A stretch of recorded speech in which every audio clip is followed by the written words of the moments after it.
Please note that this episode of Bits and Bricks contains instances of misuse of the LEGO trademark, which must always be used as an adjective and never a noun. As a reminder, it is never appropriate to refer to the company that designs and produces LEGO brand products as LEGO. Rather, the correct name for the company overall is the LEGO Group.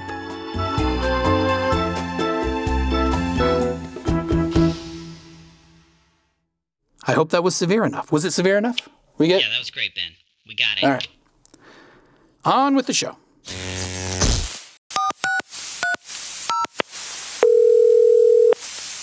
Hello. Is this Scott Anderson?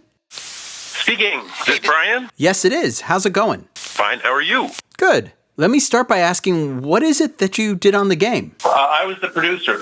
And if you look at the credits, I was the mayor of Lego Island. Oh, nice. Are those two things that went hand in hand, or did you have to go up for election or something? Yeah, there was an election. We all raised our little elbowless arms. Bits and Bricks. Welcome to Bits and Bricks, a podcast about all things LEGO games. I'm Ethan Vincent. And I'm Brian Crecente. Together, we look back at the rich 25-year history of LEGO games, chat with early developers as well as seasoned studios who have all tackled the creation of video games for one of the most popular and respected toy companies in the world, the LEGO Group.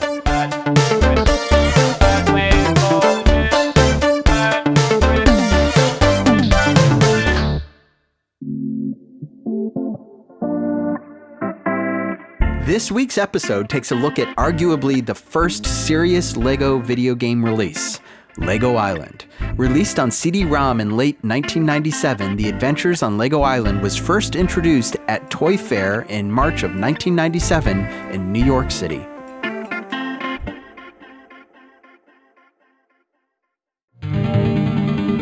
Well, it's time for the toy industry's biggest show of the entire year.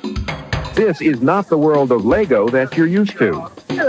For the first time in Lego's 65-year history, Lego characters come to life with voices and personalities in the interactive CD-ROM game Adventures on Lego Island.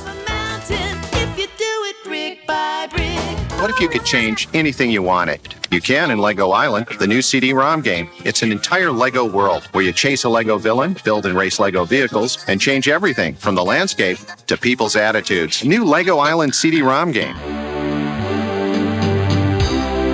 That was the Lego Island commercial that aired in the U.S. in 1997, and it had that, signature kind of Seinfeld slap bass thing going on there. It's kind of fun. It's an ad that features this younger kid, maybe 10 or 11, and he's being teased by his older brother. Yeah. And he uses a mouse to take control of the situation, all in this spirit of Lego Island. So at this point, it's probably important to note that neither Brian or myself are Lego employees. We are both commissioned to research the 25-year history of LEGO games. And as we dive deep into the vast world of LEGO Island, our focus will primarily be with first-hand accounts from those who created the game at Mindscape, the gaming licensing partner of the LEGO Group, and not necessarily on accounts within the LEGO company during that specific time period. In doing so, we will not only examine the trivia and mechanics of LEGO Island itself, but assess its cultural impact and really try to understand this unique point in time where the LEGO Group transitioned from the physical to the digital. Well, back in the 50s and 60s, Lego was about building sculptures, static objects. Then came the wheel, then came Lego Technic with functions, so you could actually add movement to it. Then came Mindstorms with sensor input, sensor feedback, stuff like that, meaning that you could actually add behavior. But the world around us was becoming increasingly virtual. More and more things is happening in the virtual space. We need to be there. That was LEGO employee Tormod Skilson, who has been with the LEGO company since 1983 and is the head of the adult fan engagement at the LEGO Group. This was from a conversation I had with Tormod back in 2008 about the importance of the LEGO Group getting involved in digital gameplay. Brian, you also talked to Tormod, I believe, and you talked to him about a very specific time frame, which was before Lego Island. Tormod had a little bit to do with this idea of digitizing and doing games. Tell me a little bit about that and maybe some of the things he talked about with you. Yeah. So back in the fall of 1995, Tormod was asked by corporate management to look into the children's software market. Specifically, they wanted him to identify and evaluate opportunities within this market. And interestingly, it was a request that was driven by this concern around the growing video game industry and how companies like Nintendo were eating up huge chunks of a child's free time. So, Brian, how did we get to this point? Help me a little bit with the background on the gaming industry and what kind of leads up here to 1995. Sure. Now, to understand what's going on in the game industry, you need to go back a little bit. So there was something in 1983 called the video game crash. And what happened here was essentially Atari flooded the market with too many games, and they couldn't sell, and it almost killed the entire game industry.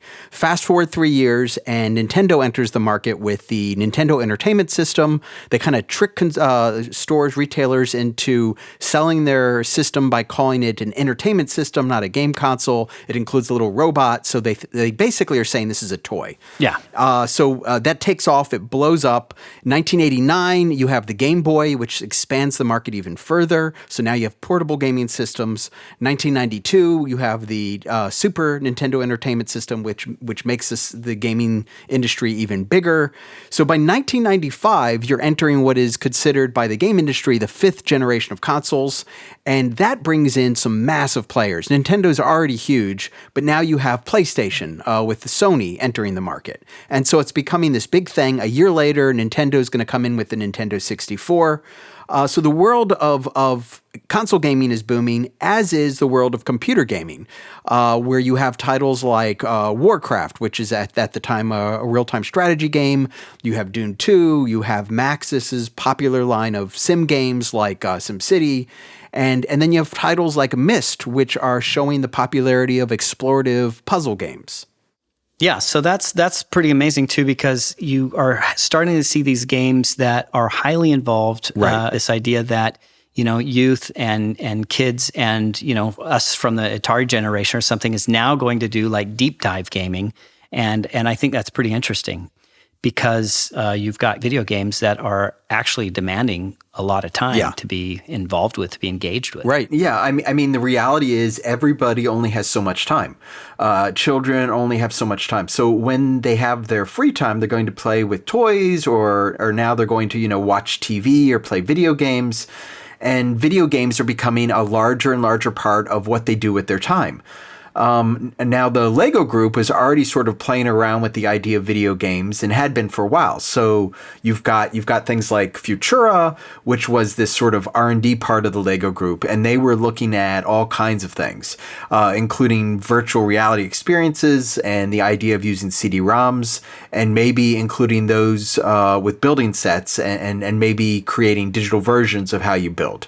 And of course, the internet is taking off. So it's a really interesting, important time. Yeah, you interviewed two former Lego employees who worked with the R&D team, Lego Futura in Boston. There's Kitty O'Neill, who was hired as a kinetic sculptor right out of college in 1992, and then Michael Thompson, who was her boss. And he had a degree in computer science. And one of the stories I love is he actually submitted an unsolicited application to the product development department at the Lego Group.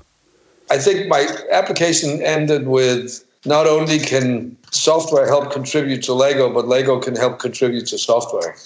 So that was kind of my dream. So I started in 92. They were already doing stuff where they were using the computer to do something to the brick. I remember I was the first to present the internet at Lego, and it was all text back then. This was 94. There was no web at that point, not generally in use anyway. I presented this and nobody got it, but Kel came up and he was just completely, putting his knuckles to his head and going, "This is incredible, this is going to change the future." So he really gets it. Before Lego had any software, we did a catalog with pictures of different Lego software boxes that we just made up. But we were trying to show them that you could have a whole line of software and that they would be for all the different age groups. And so we made up all these titles and descriptions, and it looked like a real catalog that you could buy. They thought it was really interesting, but the problem was that the company didn't know how to deal with software. They had no idea. They didn't have any kind of organization to deal with software. They wouldn't know how to develop it. They had no idea. PC games were really popular, so it was just in the zeitgeist, Games is going to be a big deal. I mean, people have been playing games on the computers for 10 years, but it was really building, and it was becoming a big part of Toy Fair. We did in 93, I think. We did the very first CD-ROM that we produced, but not as a product, just as a concept. But it was basically a game. It was called Lego Town. And it was kind of cool because we did some of the first attempts at how do you animate Lego figures? Can a parrot fly and will it move its wings, or does it fly with the wings stuck to its side and so forth? Man, I love these interviews about the pre-Lego games era. These phone session recordings were all done last year in the fall. Right. And this was, of course, before you and I knew that any of this would be turned into a podcast or podcast snippets or conversations. And so it's funny, you can actually hear your typing alongside in the background. But yeah, there's so much packed in here, Brian, right?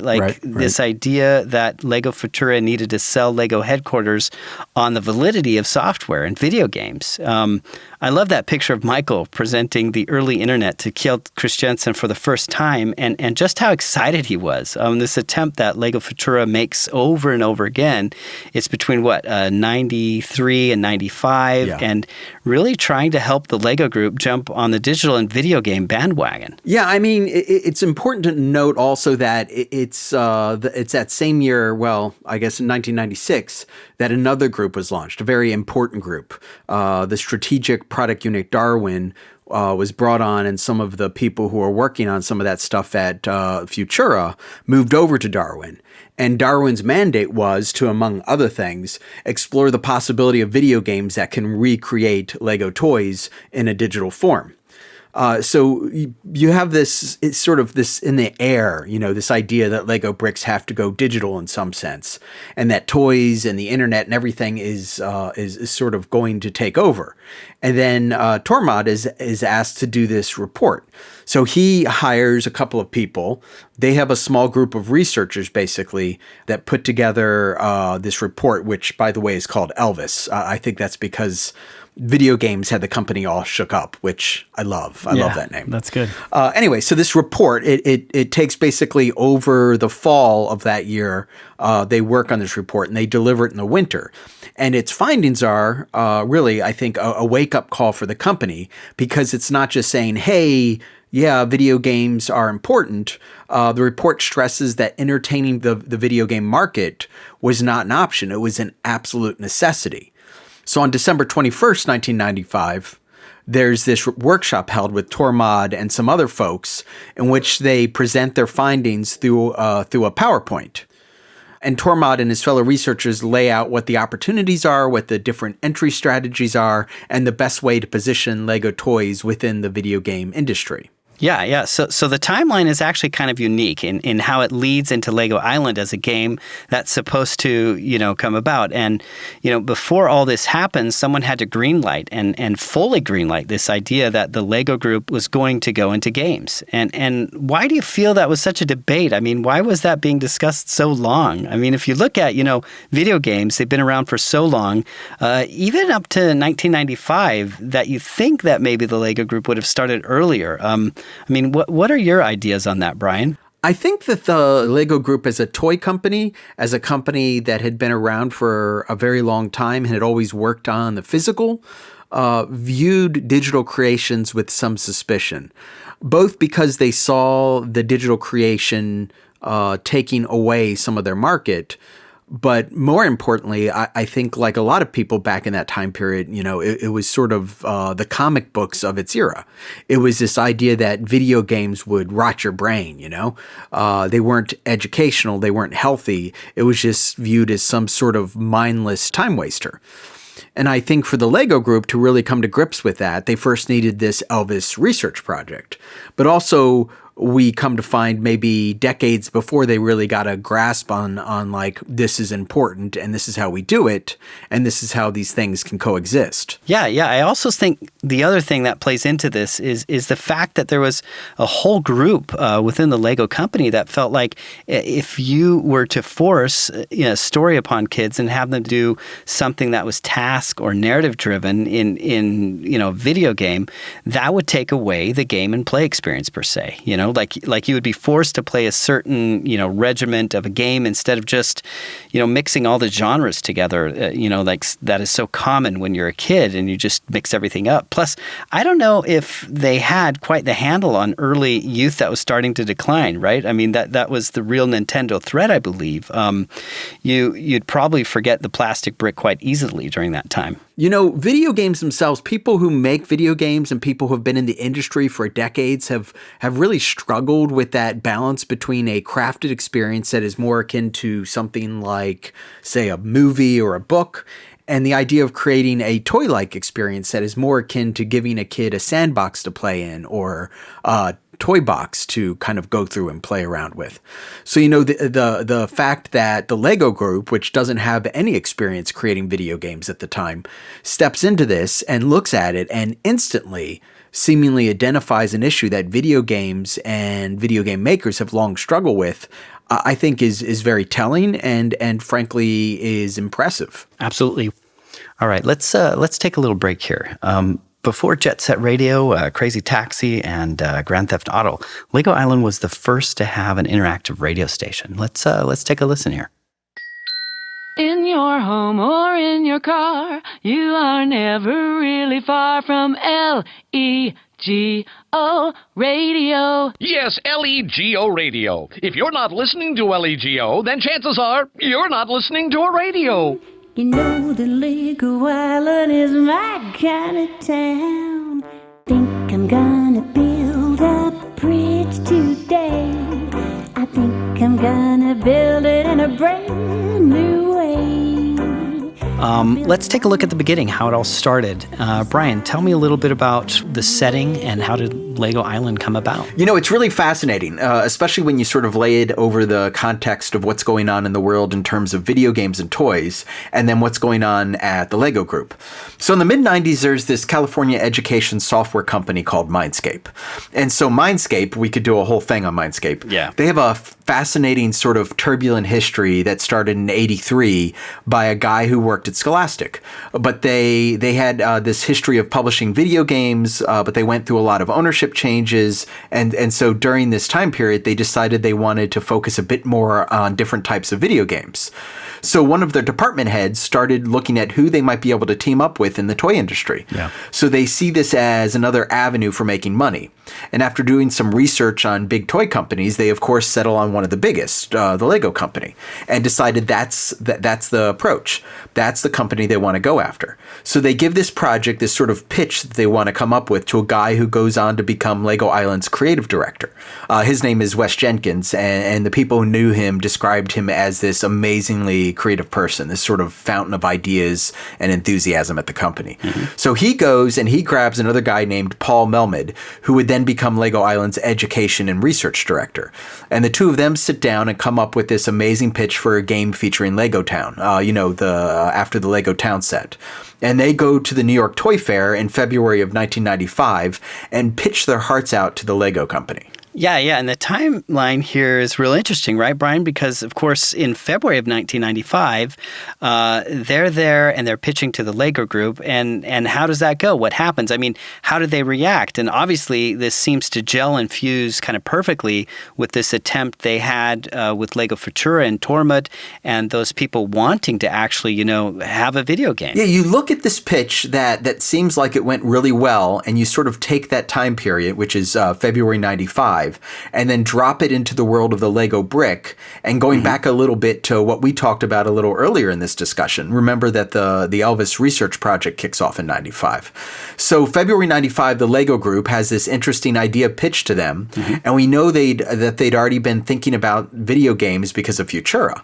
And then we know in the fall, so let's say September of 95, Tormod is asked by the folks at the Lego Group, the higher-ups at the company, to have a look at video games. So one could assume that probably these three things line up very neatly. Yeah. So you've got Tormod doing this research. He delivers his report to the folks at the Lego Group in December of 95, where he basically says it's not an option. We need to get into video games. And then lo and behold, in January of 96, just a month later, Mindscape and the Lego Group formally announce a partnership to develop a CD-ROM game based on the Town Play theme that would allow children to live and play in this virtual Lego world. Yeah, so I guess it's important to realize, too, that this pitch that took place at Toy Fair, Tormod wasn't there, right? So it's not like, Mindscape or Wes Jenkins or Paul are pitching to Tormod directly, but they're pitching to someone within the Lego Group, I'd imagine, right? So once they get this approval, what were the first steps in creating this game? Obviously, it's a really big topic to say it's a Town Play theme, What is it that the game turns into, and how does that happen? What are some of the next steps here, Brian?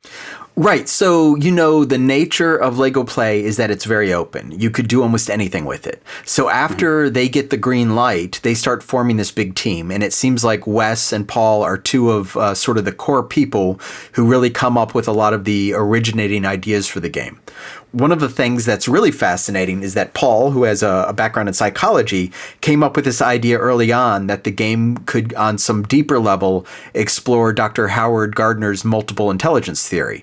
And we could talk about that a little later, but it's this theory that holds that human intelligence is actually broken down into what was originally 7 different abilities. So logic, linguistics, interpersonal skills, music, things like that. So the idea that Paul had was to allow children to become sort of characters that each represented these different forms of intelligence. And then they would explore this Lego world through these different personal lenses. So you have, on the one hand, Wes, who is creating this world, this Lego world, but you also have Paul, who comes up with this really interesting grounded in education approach to how these characters would be designed.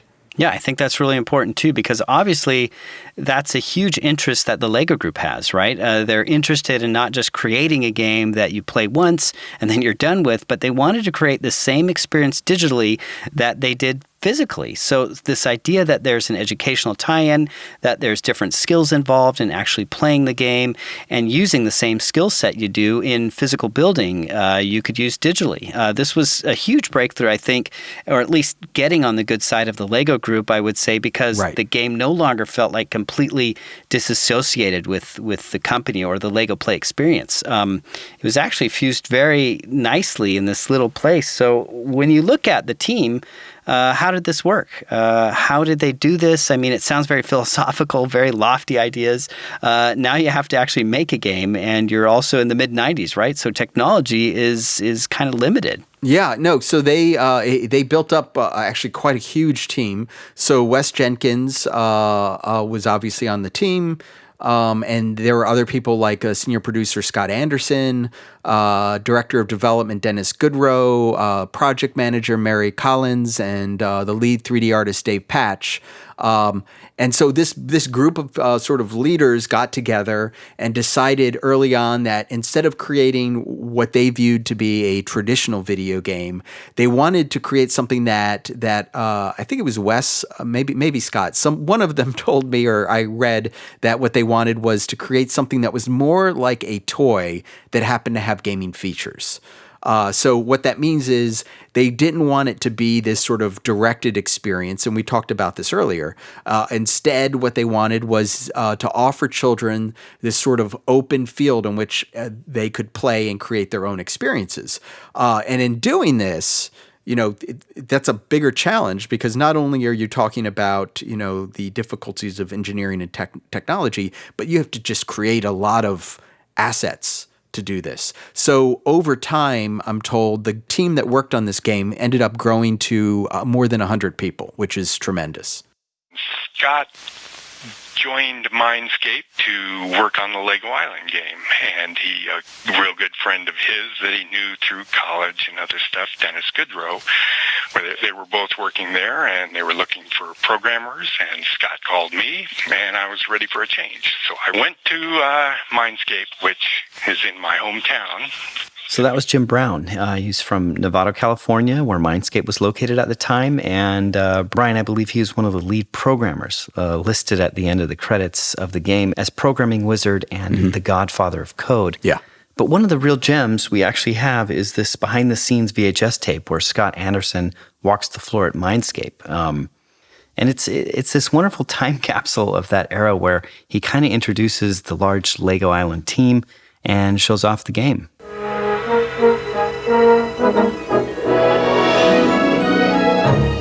Hi, I'm Scott Anderson, and I'm the producer of the Lego project, Adventures on Lego Island. We'd like to show you around. We've got some programmers here and some artists here, and I'd like to show you what they're doing.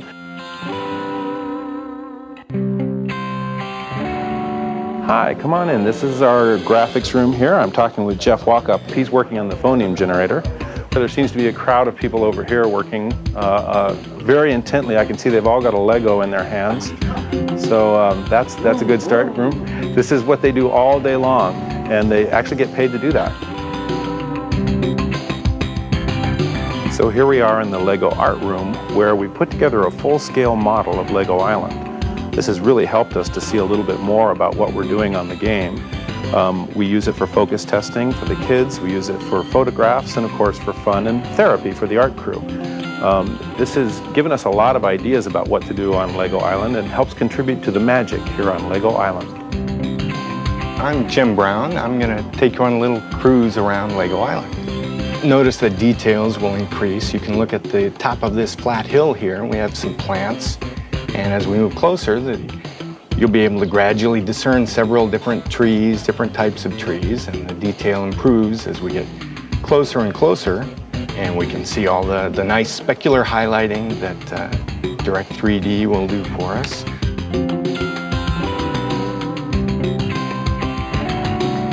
So this was the point where graphics accelerators were just starting to come into play.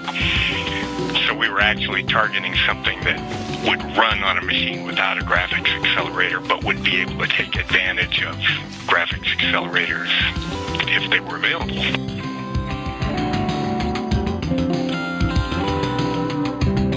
So Jim Brown here talking about the difficulty of the graphics, and it's important to keep in mind that Mindscape is essentially developing Lego Island for kids who are probably using their parents' old PCs. And so these really basic computer specs had to be kept in mind. Right. So the bar's pretty low here technically, and yet from the interviews you conducted, Brian, with Scott, Dennis, and Jim, it's clear that they were still all eager to pursue this very ambitious world creation. Yeah, there's a lot to be said about the collaborative process of creating this game, because it sounds like early on the game was, while it had these interesting aspects to it, they still were creating sort of this more, maybe slightly more linear experience, and didn't have a lot of building or vehicles. The Lego group came back and said, look, you need to have more building, because building is a big part, obviously, of what the company does. But also vehicles are a big part of what they do. So they asked the developers to start focusing on this building aspect, which would, in theory, allow kids to build these different vehicles and then explore the island from a first-person perspective. They also had this fascinating story-driven experience that wasn't really required, but that if you wanted to kind of feel like you were playing a game that had a story, you could dig into that. And frankly, I really do love the story here. It's so great. So basically what would happen is if the player had already built a police helicopter, and if the player happened to be playing as Pepperoni, which was one of several of many of the characters in the game you can play as, it kicks off this sort of storyline that has Pepperoni essentially delivering this pizza to a character named the Brickster who's in jail. And then the Brickster uses that pizza to somehow escape from the jail. And then he starts going all over the island to basically causing destruction. And it's up to the player to stop him. The game actually, another sort of amazing thing for a game of this time period to do, it actually had two different endings. One showing essentially the Brickster winning, and the other showing Pepperoni winning. Yeah, great alternative ending. You know, if the Brickster wins, it basically sounds like this. You know, the camera's flying through around the island, and we see bricks and set pieces scattered everywhere. And yeah, the Brickster stands on a classic red 2x4 brick. It's mine, all mine. maniacal laughter. Lightning strikes in the background. Yeah, and then the camera pulls back out of the scene through the clouds, and in the distance you still hear Lego Island in mourning, all these distant cries. It's pretty dramatic. But then, of course, it kind of flips to the infomaniac, telling us that everything's going to be okay and you can play it over again. And it's kind of a fun alternative to the classical happy ending. Well, it's not as bad as it looks. Well, maybe it is. No, actually, you can just start again or come back later when you want to. We'll be able to reconstruct. And going back to that original concept, importantly, the game had these 5 playable characters, each of which aligned with a different type of intelligence. Mm-hmm. It's a very subtle thing, and their names are amazing, by the way. I love all of their names. But in the instruction manual, I think they kind of break it down for you. You've got Mama Briccolini, whose intelligence is musical. Then you have Pepper Roney, who is mathematical. And then you have Papa Briccolini, who is a sort of, his intelligence is coordination. Then you have Nick Brick, whose intelligence is spatial, and Laura Brick, whose interpersonal is her intelligence. And then I guess they didn't want to have too many playable characters, so they also added the final 2 types of intelligence to 2 non-playable characters, one being the Brickster, and the other being the Infomaniac. And the Infomaniac is a sort of like your guide to this world, who, by the way, Wes Jenkins, I think, sort of denied that it was deliberate. But if you put the Infomaniac up against a picture of Wes Jenkins, you would think that that's exactly how they designed him to look, which is great. Yeah. But yeah, so that's sort of how they injected these intelligences into the game. Yeah, and to me, too, it's one of those interesting things where I think if you wouldn't tell me those things, I might not pick up on them. I don't feel like these are extremely overt things. But how long did it take Mindscape to create the game? It sounds all very ambitious, different intelligences, a whole world. I think they had up to 35 characters, too. So we've got so many different things that we're trying to do here and build here. How long did it take them? How's Mindscape going about creating this game? Yeah, it's a lot of work. And one of the reasons it took so long, though, was because they had decided that they wanted to create essentially their own sort of platform upon which this game was going to be programmed and built.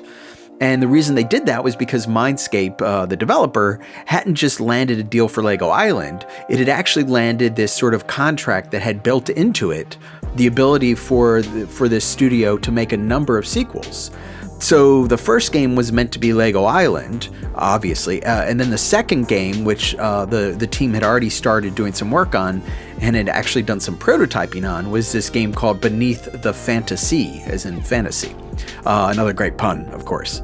And that was a game that was going to take place underwater, and it was going to have all these kind of sort of creatures and experiences, and it was meant to be this game that was more about sort of exploring the importance of ecology and environmentalism from a kind of educational perspective. So in their mind, in Mindscape's mind, the Lego Island was supposed to be the first immersive 3D game designed specifically for children, and sort of the beginning of a series of important, fun 3D games for kids that also had sort of an educational edge to them. So, we talk about the experience of playing the game, and when they started developing, I think one of the things that they really focused on was the ability to move around. So Pepperoni is this fan favorite. He gets to sort of explore, obviously in the vehicles he builds, but also on his skateboard, which he can use to kind of ride around on the island. And then as development of the game goes on, they began to add more vehicles that you can build as one of these characters. They also took some things out, so it wasn't always about adding features. So, for instance, one of the early versions of the game actually has ropes in it, but everybody who's a fan of Lego bricks knows you don't really have Lego ropes. Those things don't exist. So they had to remove that and things like it from the game. But yeah, it was essentially this 2-year journey to answer your question. Wes, and I and his wife, Kyle, helped to build Lego Island. Senior producer Scott Anderson again here. So once we kind of had it mapped out, we built a copy of it in a big room at Mindscape, and it was Lego size, so we had little Lego characters all around, and we brought kids in to play with the Legos, and we would, by watching how they played, we would get ideas for what to put into the game. When we watched the kids playing on our giant Lego island, we saw that the girls were more interested in building the island. So they were interested in putting different kinds of trees on the island, things like that. And whereas the boys were much more interested in the racing part of it, the girls were more interested in and this wasn't universally true, but just one of the things that we noted. So we made it so that you could go to the island and change everything. You could make the island your custom island. You could customize the sky, and you could customize the trees and the color scheme and everything. So that turned out, hopefully, to have gotten us a lot more girls playing the game than otherwise would have happened. It's such a smart idea when you think about development ideas. True. So the play testing that they did, went on throughout the process of creating the game because they wanted to make sure that kids were getting the experience they expected from the video experience that they expected from the toy experience. So they really wanted that one-to-one to exist. There were also a lot of discussions that maybe don't happen these days in terms of Lego games because simply there wasn't a Lego game to look at. So not only did they have to create a game, but they also had to figure out all these sort of philosophical things about Lego bricks and minifigures. Scott, I think it was Scott, told me that they would have these meetings that they called yes meetings, where basically everybody would get together, and no matter what the idea was, no matter how crazy or impossible it seemed, you weren't allowed to say, no, that's a bad idea. You just had to agree with them and say yes, and they would then go home and sleep on the idea, and the next day would come back and try to sort of maybe bring that down to reality a bit. But fascinating stuff. Yeah, it is. It's this inclusive think tank kind of culture, that really allows teams to offer up ideas and suggestions. Yeah. When is Lego Island released, and how does that go? Yeah, so it's sort of, unfortunately, a tragedy. Not the game. The game's great. Game comes out. Lego Island was released on September 26, 1997. Unfortunately, according to everybody we spoke to, the day before the game came out, Mindscape ended up firing everybody on the team, or just about everybody on the team. When the game came out, we knew that it was going to be big. We had a terrific program in place for bonuses for the team. And when the game came out, rather than pay off the people who worked on it, they sold like a lot of copies in the first day. And so they owed us royalties. They owed us a lot of bonuses. And they decided that they would fold the company rather than pay us. So they fired the whole team, and then they folded the company.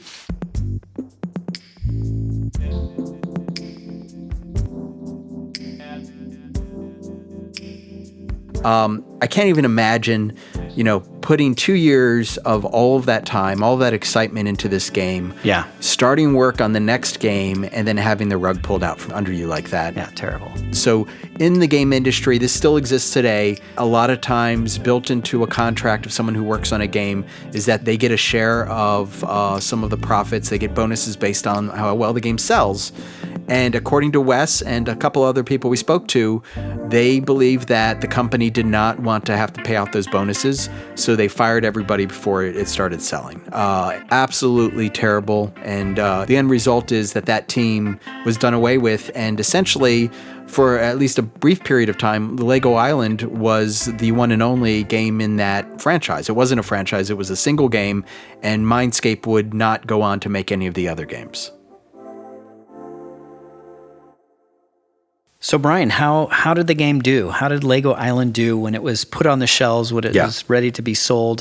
How did Lego Island perform in the market? So it did super well. That's the short answer. So the longer answer is you have to remember that this is a game that came out in the fall of 1997. So when you look at the year's sales for 1997, it's only getting a few of those months. So despite that, it ends up being the 11th best-selling computer game of the year, selling about 325,000 copies and earning $12 million. The next year, where it had a full year of sales. It ended up selling 400,000 copies. So it outsells its first year. Not only was this game doing gangbusters, it essentially revived Mindscape. So Mindscape's total sales, not just sales of Lego Island, but total sales for 97 jumped up 70% compared to the previous year, thanks mostly to Lego Island. Yeah, so amazing performance in 1997. And when you look at some of the games that were released that same year, you had like Final Fantasy VII, you had X-Wing versus TIE Fighter, GoldenEye, Tomb Raider 2, Quake 2, Gran Turismo. There are so many games out there that they were kind of competing with, obviously in different segments, not exactly PC, CD-ROM games, so forth and so on, but still a pretty amazing lineup, I would say. And so when you have that kind of success, and obviously they laid off, most of their team, what was Mindscape planning on doing, or what was the future to look like for them, or how would they use that momentum? What was done here by Mindscape? Yeah, I mean, again, this sort of stresses the tragic elements of this story. It's a fantastic game. It paves the way for the future successes of, I think, a lot of Lego games down the line. But in the short term, it wasn't so great for Mindscape. So the initial plan was for Mindscape to make a slew of follow-ups to Lego Island. But the Lego group, I get a sense, unhappy with the way Mindscape was treating its employees, instead cut a deal to essentially rescind the licensing rights to the company. And Mindscape was left with the profits from the game, but no ability to make a future Lego Island. And keep in mind, this is Mindscape acting as a contractor. So this isn't, really on, I think, the Lego group. Yeah. So it wasn't until 2001 that the game actually ends up getting a sequel, Lego Island 2, which was subtitled The Brickster's Revenge. But that game was actually developed by a studio called Silicon Dreams. And Silicon Dreams also went on to make a third Lego Island game called Island Extreme Stunts, which came out in 2002. So you have these spin-offs that come, and they're not necessarily related maybe to Lego Island, or how would you explain that? What were those games like, Brian? Yeah, I mean, they were fine. They were fine games, but the reality is they didn't have that same, feel that original game had. They weren't, while Silicon Dreams were very aware of the original Lego Island, they were also very aware of Beneath the Fantasy. Silicon Dreams instead decided to start from scratch when they made Lego Island 2. And is that basically like a rehash of Lego Island just with better graphics? I mean, the storyline sounds the same. I think there's more building going on, but the storyline's very similar. In fact, the Brickster, I believe, uses a pizza to escape again, leading me to wonder why Pepperoni hasn't figured this out yet, because he keeps delivering these pizzas. Island Extreme Stunts actually drops the Lego Island name, so now it's just Island Extreme Stunts. It is a direct sequel. This one is also developed by Silicon Dreams. In this case, though, it is not only published by Lego Interactive, but it is co-published by Electronic Arts. And it's essentially the final Lego Island. Like you said, it's the same thing over and over again. Basically, how long can we roll with this idea, which is kind of the downfall of any game that tries to, put out sequels, I would say, and doesn't create something new and just wants to piggyback off what was done, Yeah, and this suffers also from the fact that you have this change in development studios. But I think it speaks to the power of the original game of Lego Island. Yeah. That there are so many people out there to this day who absolutely adore this game and don't just talk about it, but do something about how much they love this game. That the LEGO Group has a large fan base covering all age groups is a well-established fact by now, and it's no surprise that LEGO Games has a similar following. There's the LEGO gaming community, Rock Raiders United, and a simple LEGO video game title search in Google or YouTube will pull up, like a treasure trove of materials. So when searching for LEGO Island, you'll find videos of gameplay, walkthroughs, to entire mini docs with found VHS tapes and phone interviews. There's podcasts like, Retro Reset and Memory Card. They talk about Lego Island, websites with software patches to fix bugs in the original game, and even swap a higher quality version of the soundtrack into Lego Island. So there's definitely no shortage of Lego Island superfans out there. And one such superfan, researcher, archiver, and collector is Ben Davies. I had played Lego Island as a kid, but my interest in it really probably goes back to 2013. I pulled it out of storage, I played through it for nostalgia's sake, and I just realized that, hey, this is a really charming game. I'm getting all this, the humor and little references that I didn't get the first time playing through the game. Flash forward a few years, and I finally got the time to do that, and so I ended up traveling and speaking to all the devs and working on acquiring basically the lost materials from the game, which have gone off to who knows where over the 20-odd years since its release. Do you feel that other people feel the same way in terms of, so the LEGO Group has this breadth of games that were released that now span 25 years. So do you think that LEGO Island stands out for everybody that way, or are you sort of unique in your love of that game? Those who played it originally, they still have a sort of a very fond association with LEGO Island. I mean, while gameplay-wise, it's sort of, it hasn't aged the best. I mean, in terms of writing, voice acting, music, it's still definitely one of like the most well-received LEGO games in that regard. Well, knock me over and call me deconstructed. If it isn't Pepper, the dude with the food. But where's Mama? Where's Papa? Where's Laura and Nick? And the racing and the jet skiing and the building and flying and watching and driving and having fun! Project Island needs your help, programmers, modelers, artists, writers, voice actors, and more. If you have a skill in any of these, by all means, join our Discord or take a look at our website, and you might just land yourself a spot to help create Project Island. What you just heard was an excerpt from a recruitment trailer for Floris Tonen's Project Island. So Floris, when did you start recreating Lego Island? When I personally started was like a few years back, when it started not as a team project yet.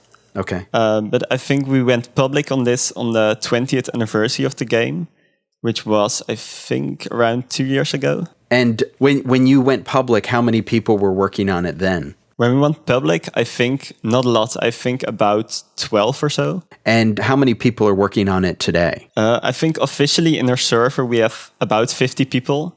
They're not all contributing like actively, but everyone kind of contributes a brick and does a little bit. You're building it brick by brick. Yeah, exactly. What do you have any sense? Like, when do you think you'll be done with this? Yeah, it's a bit of a hard question. We're working on this kind of demo right now, and it's going pretty well. But it kind of depends on how far we want to take this and how much we can do. We're all kind of working in our free time, so it's all really dependent on that. But So you probably know this, but the original game, it had a team of more than 100, and it took them more than 2 years. So, and obviously this was a team of people who were used to working with each other and had a lot of history. Do you feel like it's achievable to get the entire game done, or is that not even your goal? Yeah, it's a lot of working together, and it's not easy, but I think it's really redeeming to kind of do this. And we are growing as we are just progressing as well. New people that are interested in seeing this project. So that also really helps out a lot. I think the end goal is definitely to have a final game that people can play and enjoy and kind of get this nostalgia back from the old games. Like, what was it about this game that stuck with you? Why is it that this is the game you decided to recreate and not some other? What resonates with me is kind of that it's kind of similar to the games I like now. Because what I really appreciate in games is kind of this open world, this relaxed feel, having this kind of feeling that Lego Island gave. I don't think I have played another game which has done that, really. What is that feeling? Tell me a little bit about that. I want to hear it, because I don't think we could ever imagine what that is like to play it in a time where you say, oh my gosh, this is everything I dream of at night when I go to bed as an 8-year-old. You know what I mean? Yeah. Tell me a little bit about that. Like, what is that feeling? I think it's quite a wonderful feeling, because especially when you're young, you just have the feeling that you can do anything. And I think that's just really special, that you just go into this world with all these Lego people and, you know, you can just be there and be a part of it. And I think that's just really, really cool. I felt like there was quite a lot of freedom. I think what I would like right now is to kind of have that even more. Because I think it really just comes back to the essentials of play. Because playing, you kind of just try things out. There's no objective really, because it's all up to what you decide yourself.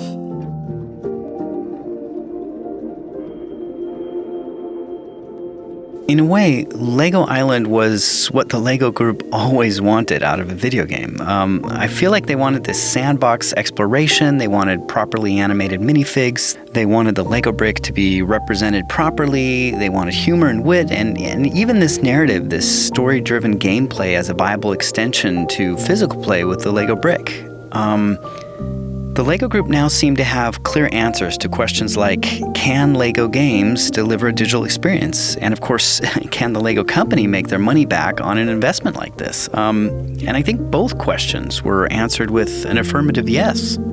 Considering this Mindscape residual buyout and some of the things that took place there, but that resounding yes as an answer here is strong, and I feel like the Lego Group was definitely now in the video game space as a real player. But at the same time, I feel like the Lego Group could have learned some valuable lessons early on when it came to their collaboration involvement with Mindscape. Although the Lego Group was updated and involved creatively, paying attention to a lot of the emotional, educational aspects of the game as it related to kids, I feel like they were maybe a little bit lackadaisical when it came to the ownership rights and residuals in dealing with Mindscape as a gaming company. And maybe the problem is that the Lego Group is just too nice. In researching some of the projects moving forward, we see the Lego Group making similar mistakes of not really securing a stronghold on some of the games they were involved with during these final release phases. And somehow they seem to lose their grip, I think, a little bit on what becomes a real valuable asset. This reminds me a lot of what happened with Gazillion and Lego Universe back in 2011. But regardless of their struggles with Mindscape, it's clear in 1995 that the Lego Group was all in when it came to gaming. And Lego Island was treated like a serious project, and they weren't afraid to do it right. So to me, it's all pretty positive when it comes to Lego Island. Brian, what's your takeaway? I think you bring up some really interesting points, Ethan, especially the points you raise about the sort of seeming similarities between Mindscape and the Lego Group and Gazillion and the Lego Group. But, in general, I think that Lego Island, a game that was made, 24 years ago, is this sort of fascinating game that has an equally fascinating development history. Here's this game, really the first game made with the Lego Group as a partner, that maybe even without realizing it, creates and captures some of the fundamental principles of a successful Lego game. And it's an open world game. It also has these great sort of dad jokes and silly humor, which I personally love. And it even features a host of playable minifigures. And these are sort of the core elements that we really see come to light in a Lego game in 2005, when Traveler's Tale takes these elements and makes them its own when they released Lego Star Wars, the video game. It was Travelers that then ran with that approach and evolved it and polished it and perfected it until it became not just the de facto way to make a massively successful Lego game, but in some ways the best approach to making a family-friendly adventure game. And all of that, I think, goes back to this team at Mindscape, who had what was basically this clean slate to start working with. I love that this was the team that was interested not just in establishing the rules of play for a Lego game, but also helping to define what it was to be a Lego toy in the digital world. And that the same group also worried over things like how they could inject some form of educational values in their games. In this case, through these forms of intelligence that I talked about earlier. I think that's even more stunning. It's an important element of what makes Lego play, Lego play. And for them to bring that over to video games is so telling. You take all of that and you add to it the fact that this group would hold regular think sessions on sort of the deeper philosophical meanings of Lego toys and digital toys and play in general. And you have what is surely one of the most impactful, most important video games in the Lego Group's history. Other titles would go on to make more money or maybe move more copies or grab more attention, but I think it would be hard to argue that any game would ever be as impactful across the 25-year history of LEGO games as its first.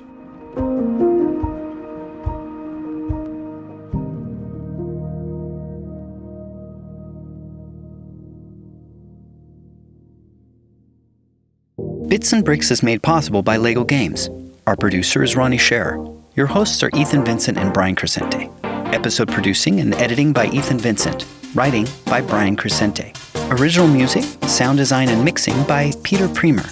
Additional music provided by tracks from the LEGO Island game and Henrik Lindstrand from the award-winning game LEGO Builder's Journey, which you can play on Apple Arcade today.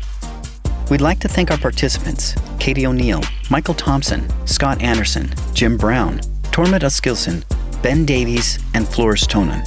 We'd like to acknowledge the entire LEGO Games team, as well as the great folks at the LEGO Idea House for their support. For questions and comments, write us at bitsandbricks@lego.com. And as always, stay tuned for more episodes of Bits and Bricks.